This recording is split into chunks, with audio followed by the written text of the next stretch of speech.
भारत का पानी भारत के हक में बहेगा और मुझे भी अब देर रात होने वाली है, फिर भी मैं एक बार फिर एबीपी नेटवर्क को इस समिट के लिए बहुत बहुत बधाई देता हूं और मुझे भी अब देर रात होने वाली है, फिर भी अब देर रात होने वाली है, फिर भी अब देर रात होने वाली है, फिर भी आप इतनी बड़ी तादाद में यहां मौजूद हैं, ये भी अपने आप में उज्जवल भविष्य की निशानी है।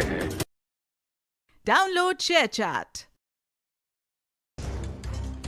तर भारतीय जवानांसाठी एअर इंडियाने एक मोठी घोषणा केली। 31 मे पर्यंत कोणतेही तिकीट रद्द केल्यास त्याचं अतिरिक्त शुल्क आकारलं जाणार नाही। कोणत्याही अतिरिक्त शुल्काशिवाय रिबुकिंग करता येणार आहे। भारतीय जवानांसाठी मोठी घोषणा एअर इंडियाने केली आहे। ऑपरेशन सिंदूरमुळे अनेक जवानांच्या सुट्ट्या रद्द झाल्या, त्यामुळे आपापल्या गावी गेलेल्या जवानांना आता सीमेवर जावं लागतंय। त्यासाठी त्यांना कुठली अडचण येऊ नये, त्यासाठी हे कौतुकास्पद पाऊल एअर इंडियाने उचललं आहे। Download share chat.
आप लोग ये देख सकते हैं डेरकी सिंध तकरीबन डेरकी से 10 किलोमीटर दूर इंडिया का मिज़ाइल इलाका गिरा है। 2 बंदे शहीद हैं, 1 जख्मी। ये देख सकते हैं आप, रेंजर वगैरह पहुंच गई है। आवाम देखें,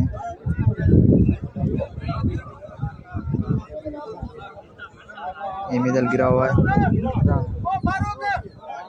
पाकिस्तान विरोधात भारताचं ऑपरेशन सिंदूर सुरूच आहे। लाहोरमधील एअर डिफेन्स सिस्टीम उद्ध्वस्त करण्यात आली आहे। भारतीय लष्करानं अधिकृत घोषणा केली आहे।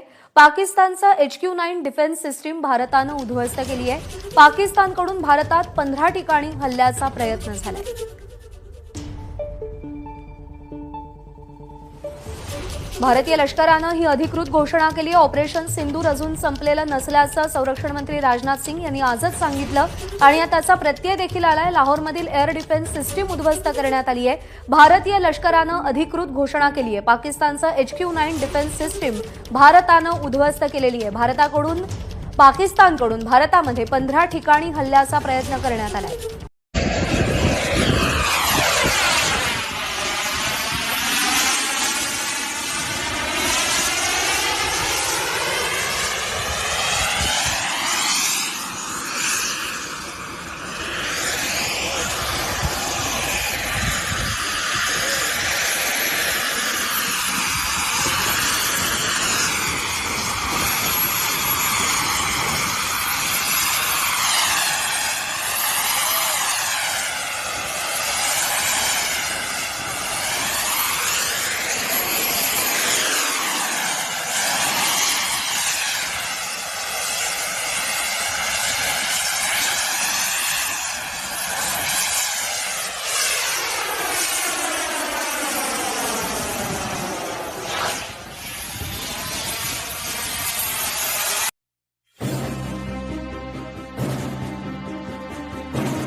अल्हम्दुलिल्लाहि रब्बिल आलमीन अर्रहमानिर रहीम बल अहयाउ वलाकिन ला तशउरून वलनबलुवन्नकुम बिशैइन मिनल खौफि वल जू'i वनक्सिन मिनल अम्वाल वल अनफुसि वत्थमरात वबश्शिरिस साबिरीन الذين إذا أصابتهم مصيبة قالوا إنا لله وإنا إليه। ऑपरेशन सिंदूर पर 7 मई 2025 को हुई प्रेस कॉन्फ्रेंस के दौरान भारत ने अपनी प्रतिक्रिया को केंद्रित, संतुलित और गैर उत्तेजक बताया था। यह विशेष रूप से स्पष्ट किया गया था कि पाकिस्तानी सैन्य ठिकानों को निशाना नहीं बनाया गया। साथ ही दोहराया गया कि भारत में किसी भी सैन्य लक्ष्य पर हमले का उचित जवाब दिया जाएगा।